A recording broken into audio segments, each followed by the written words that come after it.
Hi guys, so I've just set up my YouTube live and I can see the live thing at the top and there's a counter counting up the seconds, so I presume I'm live. Because before I went live it gave me the option to go live at midnight tomorrow, so I thought no, I'm good going live now. It's what I wanted to do. So yeah, hello YouTube and welcome to my channel. So my name is Emma. My author name is Emma Bruce, and in recent months, I got inspired to consider giving other authors some spotlight. So I'm on various social media platforms: Instagram, Facebook, X, formerly Twitter, and there's great camaraderie. Can I say that word? Camaraderie out there, and I've had some amazing support with a couple of guys I've done interviews with, and I do return regular interviews with them. And I've also connected to some phenomenal authors out there as well, and I will be giving them some spotlight. So I will be reviewing previous books that I have already reviewed on Amazon and Goodreads, and I will give them a bit of a live shout out at a later stage. So before Christmas hit, wow, it was a bit of a whirlwind. I'm currently working on my 7th book, which I thought would be finished at the end of October, but then we all got ill. So we had a spate of illnesses throughout the family, one of which meant we had to be quarantined, and it wasn't that which should not be named. It was a totally different thing altogether. But it's very contagious among children, sort of around sort of chicken poxy type thing, but yeah, it's called hand, foot and mouth. Couldn't remember what it was called then. And yeah, I was amazed. The doctors looked at my daughter who had had these spots for a while, and she'd been going to school, no one had said anything, and the doctor said, you know, got to stay at home, got to quarantine for a week, all of you, because you've all probably got it. So that was that. And yeah, apparently it's a thing. It's a thing out here, so I don't know, because yeah, I live in Spain with my family, and I have done for a couple of years.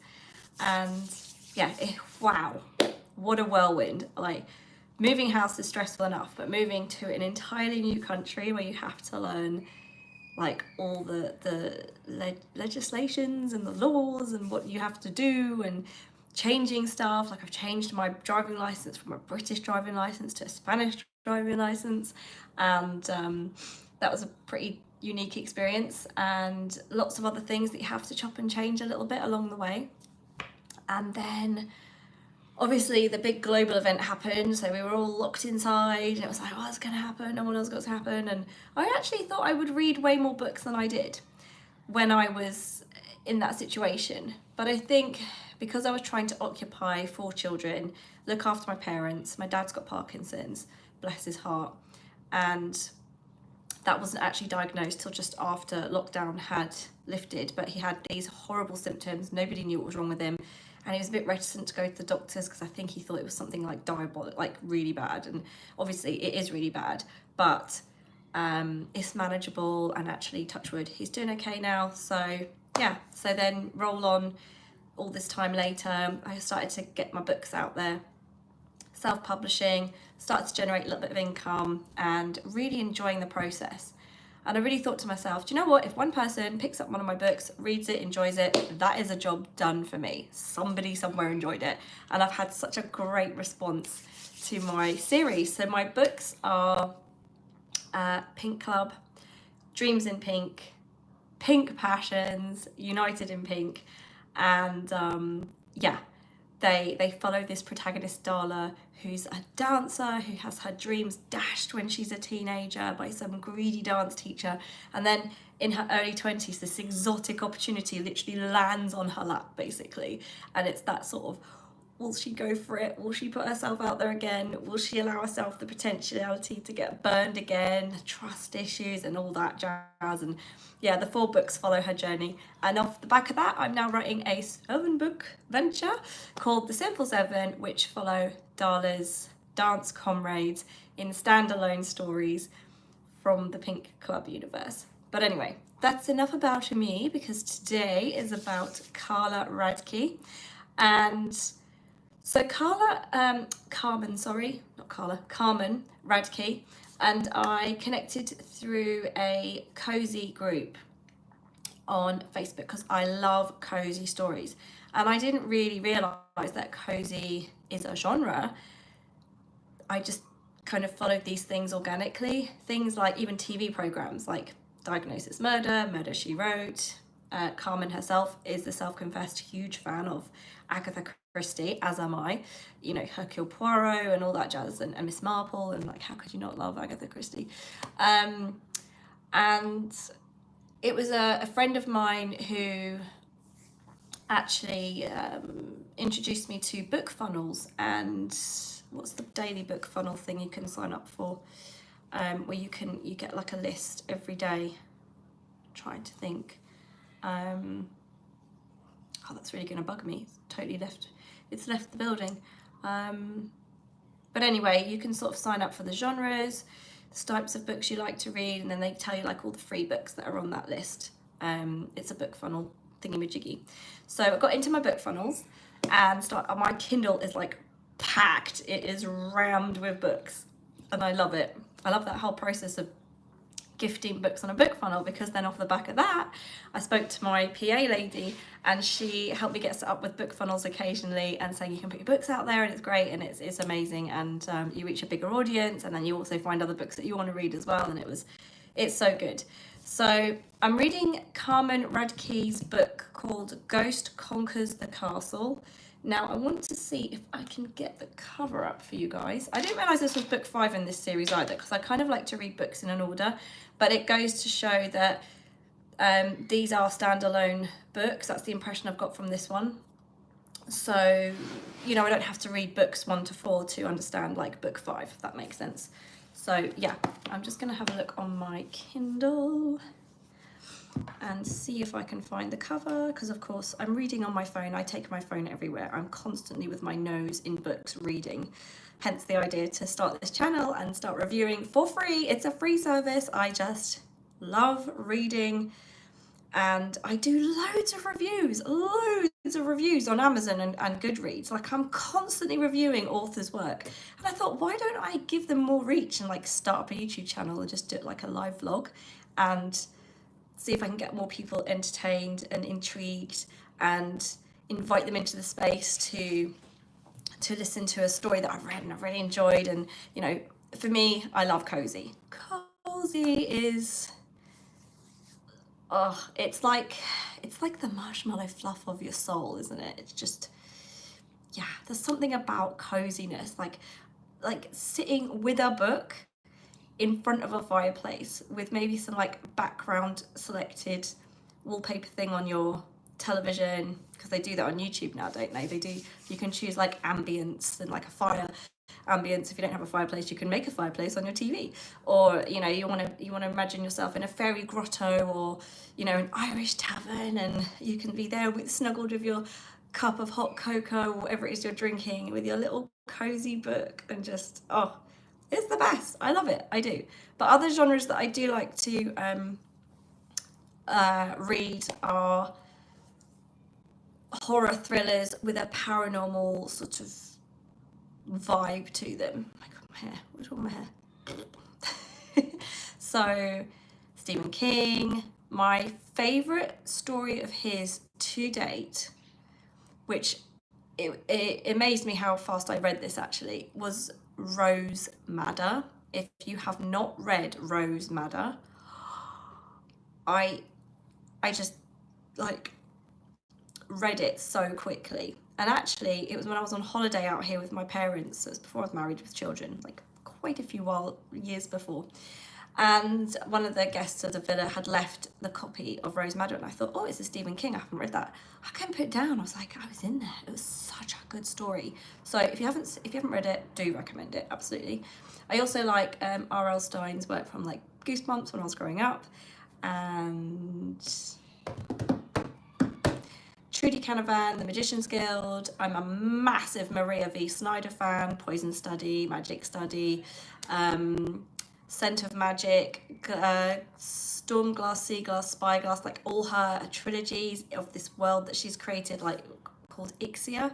I love them, absolutely just love it. So anything that's mystical, magical, paranormal, cozy, thriller, bit of a horror story, but it has to be paranormal. I'm not into the whole torture people scene.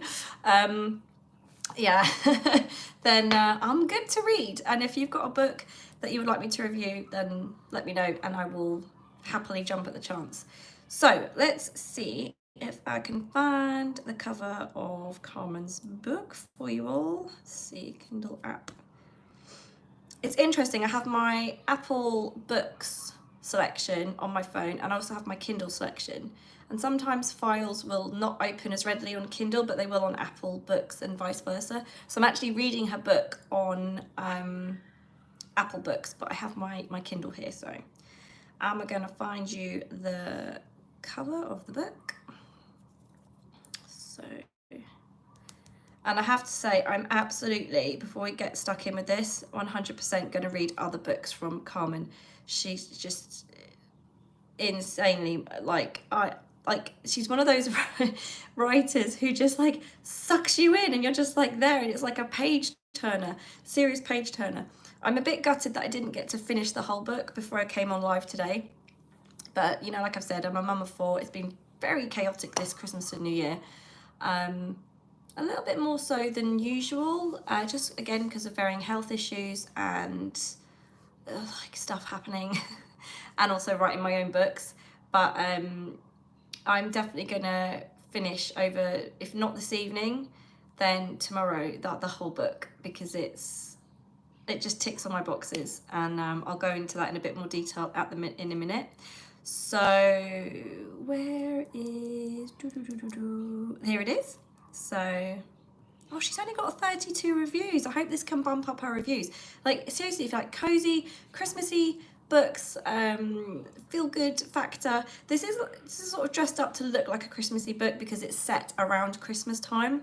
But there are other books in this series, so I'm going to go back to the start with this series. I'm going to read like all the rest of her books because I love the characters already. I'm so invested in this.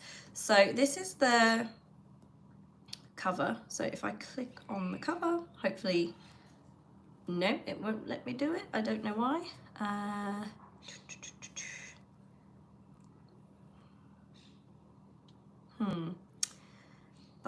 Okay, I wanted to enlarge it, but it won't. Why won't it let me do it? I wonder if I can save the image.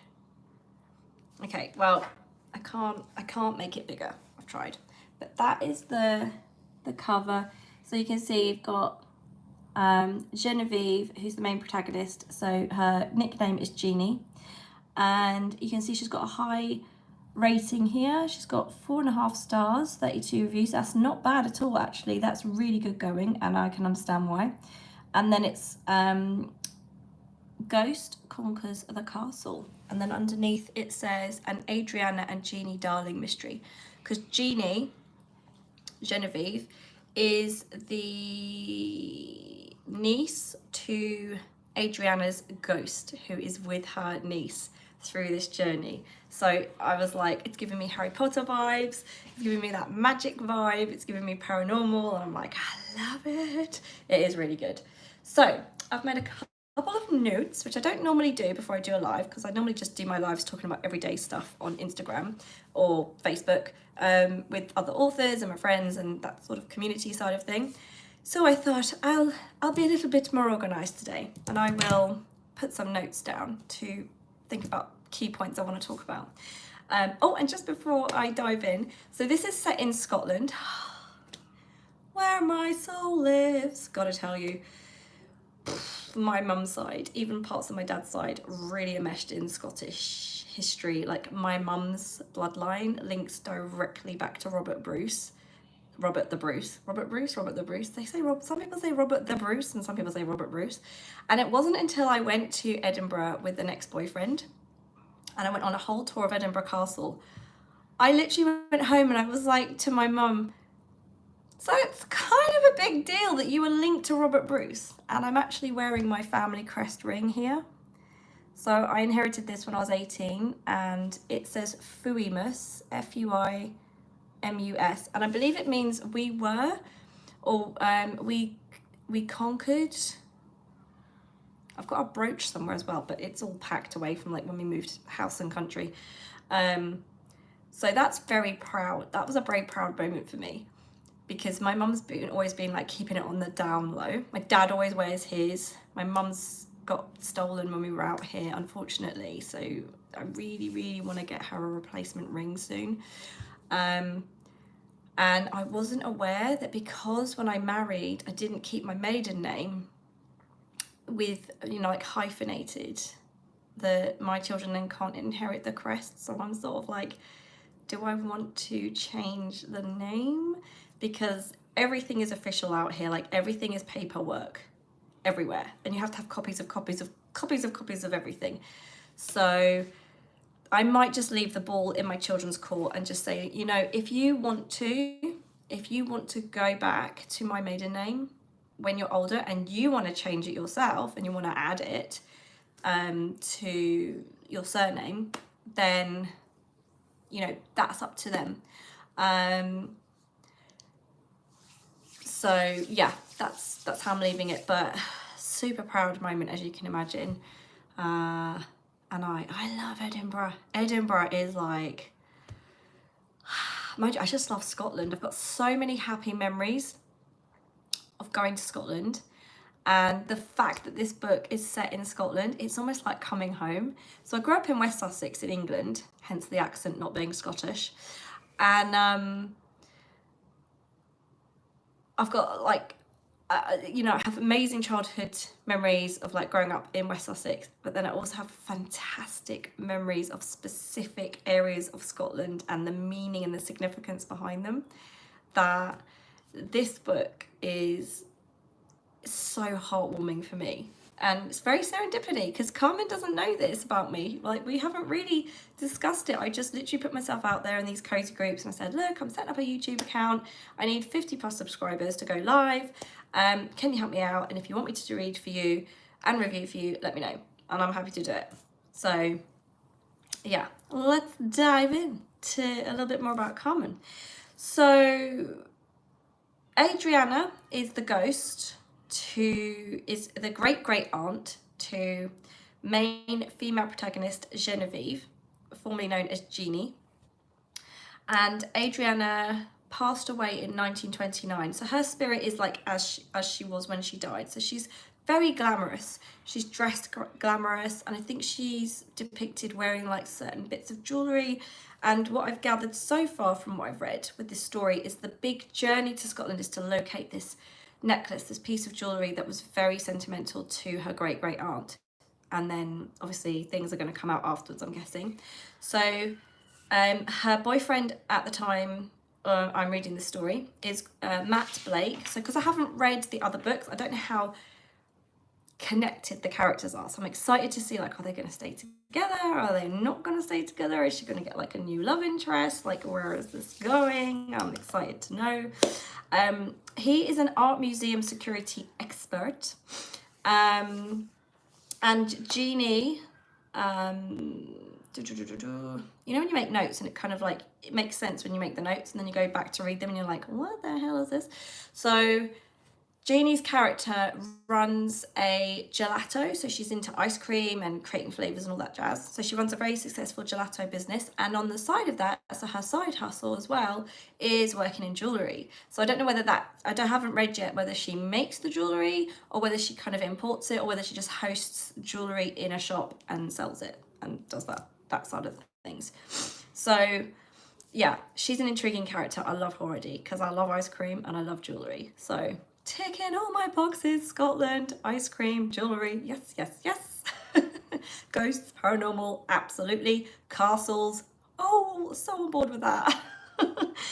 And it's giving me vibes of The Traitor vibes. If you ever watched the Traitor series from the UK, hosted by a lady called Claudia Winkleman, it is so good. And I believe they've done a series in Australia as well, but because I'm British born and bred, I did try to watch the Australia series, but I couldn't get into it as much as the UK series. It's just something about the way it's presented and it all runs, and the contestants, and we're on series 3. So this evening is episode 3 of the new series. So we put on the fire, the open fire in the lounge, and we'll sit together on the sofa, so it's really cozy. And yeah, so this castle that Carmen is depicting in Scotland, like, because this Traitor series is filmed in a castle in Scotland, like, I'm in there, like, I can imagine the vibe and the smell and the feel of the place and the vibe and the mysticism and all of it, like, going back in time. It's like a portal to the past. And of course her great aunt is from the 1920s, so in a way Carmen is linked to the past through her great aunt's spirit, and it brings that into the reader's mind as well, which I love. So we've got a couple of other characters that I've been becoming acquainted to. So we've got Lord and Lady Taverner, who own the castle, formerly known as Tamsin and Agnes. And the characters, Matt and Jeannie and her great aunt, Harold from Cobblewood Cove. I haven't ascertained where exactly that is yet, or if I have, because I'm so fixated on Scotland, it's kind of filtered out, but it'll undoubtedly come back the more books I read with these characters. So the destination is a castle in Edinburgh for Christmas. So again, lovely time of year to be in Scotland, especially if you're going somewhere nice. It's just, Christmas in Scotland is just, wow. It gives me goosebumps to think about it, like the shop windows and the way they're dressed up and the friendliness and the vibe and the ambience and the food, and just, it's just the best. It really is the best. So then I've made notes about the business, gelato and bespoke jewellery. So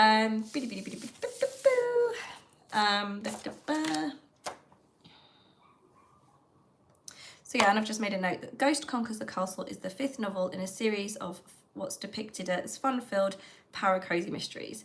And I'm telling you now, I'm a fast fan of Carmen's. Like, I'm just gonna eat up her books because they are so good. And I'm so, what's the word? I don't know if dedicated reader is the right way to describe this, but if I find an author whose book really sucks me in and I get great pleasure in the story, like, I'm with that author, like, through their journey. Like all of Maria V. Sider's books I've read. I did lose my way a bit with Trudy Canavan, because after the Magician's Guild, I don't know what it was, but I tried to carry on.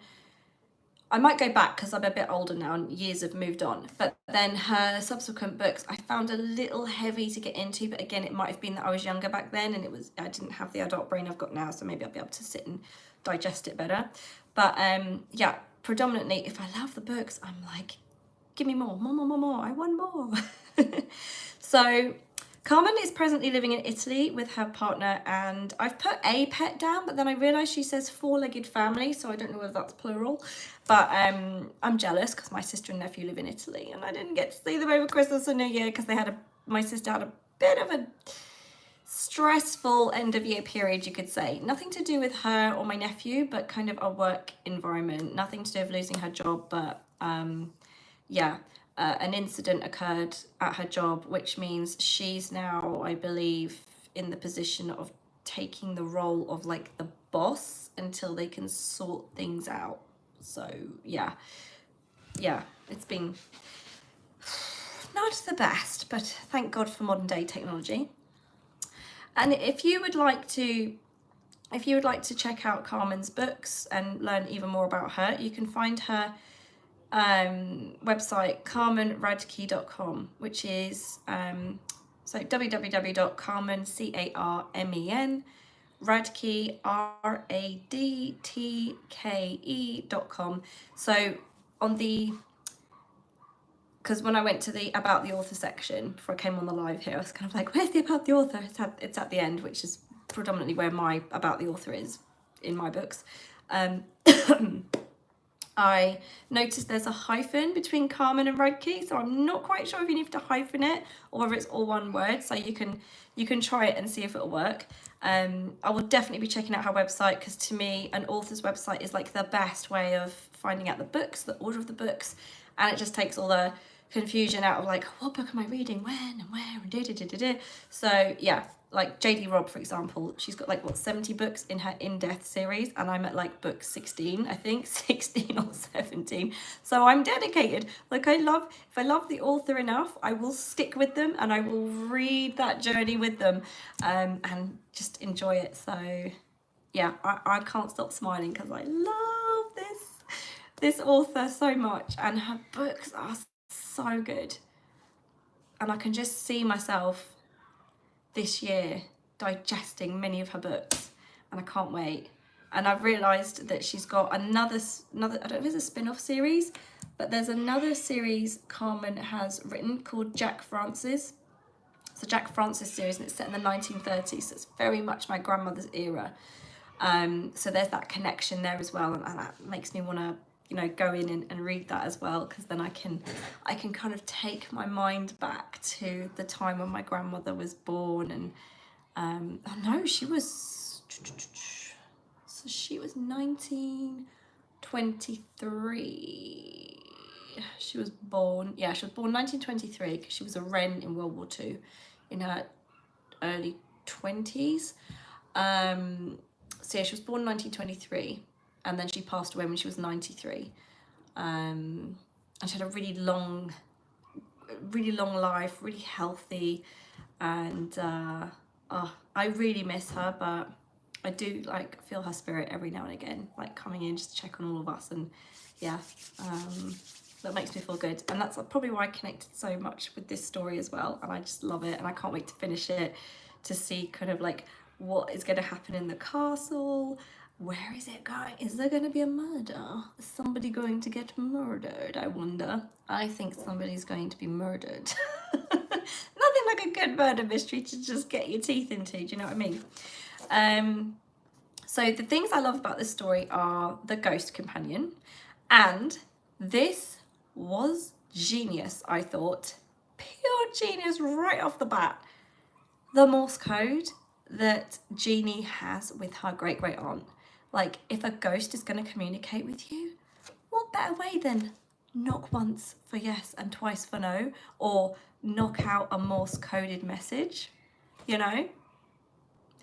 Best way to communicate if you're going to communicate with a ghost, of course it is.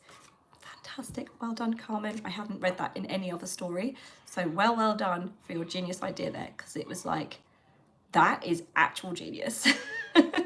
I even wrote here, Morse code, genius idea. I love the coziness. It makes me think of programs that I used to watch growing up. Like, I don't know if any of you guys are from England, or if you watch this TV show called The Queen's Nose, where Uncle Ginger, a character called Uncle Ginger, helps his niece Melody navigate the world through magic and wit. And she's got like an overbearing older sister, and her parents are a little bit sort of like heads in the clouds, and when the hard times hit, like the SH1T hits the fan.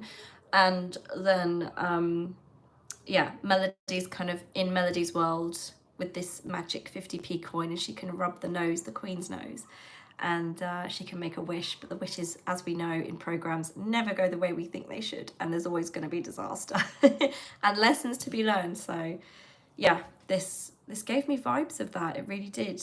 Not quite sure why, but the Queen's nose came through, and I thought I'm going to mention it.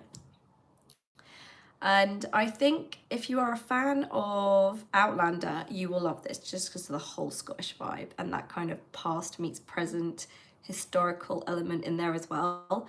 So I've only seen the TV show Outlander. I haven't read the books. Apparently the books are really good, about just as good as the TV show from what I've seen from other people's reviews.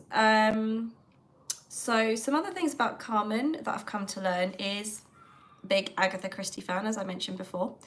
Experienced news reporter, and actually I was nodding in agreement with that. I was like, yep, the quality of her writing and her story content and the imaginative channels that she's put into this book, really, the writing's on the wall for me there. So as soon as I read Experienced News Reporter, I was like, I can see it. Her dream has always been to be a writer and a screenwriter. So I'm not sure if she's done any screenwriting yet. I haven't seen anything on her bio. So maybe this is like a future thing, or maybe it's something that she's also thinking about doing. because I would read it, absolutely. And she's got a novel called Shaken But Stirring, and this made it to, I hope I pronounce this right, Mislexia Longlist, or Mislexia Longlist. In the bio, it's linked as one word, Mslexia. So I was kind of like, how do I pronounce this? Mislexia. And then another one of her books, which is just incredible that they're being nominated. You know, I would love to have a book nominated. The Case of the Missing Bride was a finalist in Malice Domestic Competition. Sorry, my phone's shouting at me that my battery is gonna die. I better wrap this one up. And then underneath, I've just made a note again about the Jack Francis series, 1930s. So going to be into that, and I love the cover. I've seen the cover of one of the books. I can't think what the title is now, but when I saw it, I was like, oh, it's up my street. It's crazy. Like, I'm forever, like my family will tell you, I'm either watching an Agatha Christie thing on the telly, or it's Murder, She Wrote, or it's like Diagnosis Murder. But I love the oldie, like 1920s to 1930s, 1940s, that area of things. And of course, 1800s, Bridgerton. Hello. Don't you just love a bit of Bridgerton? Less saucy in this book. Haven't read any sauce in this. I do like the occasional saucy book as well. That's the other thing. I'm not adverse to a bit of eroticism. Delta James. Check her out. She has lots of spicy content out there and great stories. And the very first books I read of hers was Masters of the Savoy. That's a good one. If you are into that, you should check that one out, definitely. But I digress. So yeah, I think I'm about ready to wrap it up. It's a great story. I'm certainly going to enjoy finishing reading it. I'm literally about to put the fire on now. I love setting a fire. That sounds wrong. I don't condone arson in any sense of the word. No, this is an open fireplace, a safe fire to warm your house. That's what I like creating. You know, you put the logs on and you set it all up, and then, you know, you can light it and it just brings a warmth into the house, and you're like, it's that sense of achievement, like, yeah, Girl Scouts, eat your heart out. So yeah, Carmen should feel very proud with this one. I got so much enjoyment so far with what I've read, and I love the characters already. So I really will be going back to like book one, reading them in order, because I'm a bit of a stickler for reading things in order. Even when people say to me, doesn't matter what order you want to read the books in, they're all standalone novels. I'm like, I want to read them in order, 1 to 10 or whatever. It's just, maybe it's a little bit of OCD, I'm not sure. I blame my mother for that. But yeah, go check her out. So that's the book, Ghost Conquers the Castle. It's got a Christmassy feel to it. It's not predominantly, from what I've read so far, just a Christmassy book. There's just annotations that this is the time of year that they are at the castle and they're having this amazing adventure experience. So yeah, well done, Carmen. I can't wait to read more of your books. And yeah, if you want me to review any more, please let me know. I'd be happy to do so. But I think I'm going to wrap this up now. So I hope I did okay. I hope you've enjoyed this live. It's my first ever live, so please be kind. And if you want to have your book read and reviewed by me, please let me know, because I will also be reading. I will also be reviewing Carmen's book in Amazon and Goodreads when I finished it as well. So she'll get like a triple whammy there, because I just think it's just nice to do it for other authors. Like, it takes so much heart and soul to put a book together and put it out there when you do it all off your own back. And I'm just one for like rooting for the underdogs, you know, one here myself. So if you want to read and review, if you want to do a swap read and review, that's fine as well. Like, please don't feel obliged to read my books to ask if I will read and review your book. Like, I need no excuse to want to read a nice, good, wholesome story. So just throw them at me, like, tell me, read my book, review, please. And I will be happy to do it. It's a free service. This is free. I'm not trying to make money doing this. I literally love the sense it gives me when I finish a book and I review it and I'm like, I hope I've just made that author's day, because every word I have just said in that review, I meant it wholeheartedly. because let's face it, there will be books we don't finish, DNR, what do they call them, DNF. I've had a few of those, but I will always review on the good points. I will never ever go anywhere below a 3-star. I very rarely put even 3 stars. I'm usually 4, 4.5 to 5. From what I've read of Carmen's book so far, it's a 5 because it just ticks all my boxes. And when I sit and I begin reading, I'm reading it quite quickly. Good indication. I love it. So yeah. All right, guys. Well, I'm going to go. Thank you for sitting with me for 35 minutes and 26 seconds. Now 27, 28. And I will catch you on the next live with the next book that I will be reviewing, which I'm looking forward to seeing what it will be. But yeah, if you like cozy, if you like Christmassy vibes, if you like Scotland, if you like a mystery and you like a bit of a Harry Potter vibe with the ghost element in there as well, absolutely recommend it. 110,000%. All right, guys, take care. Lots of love, and I will see you on the next live. Bye, guys. Bye.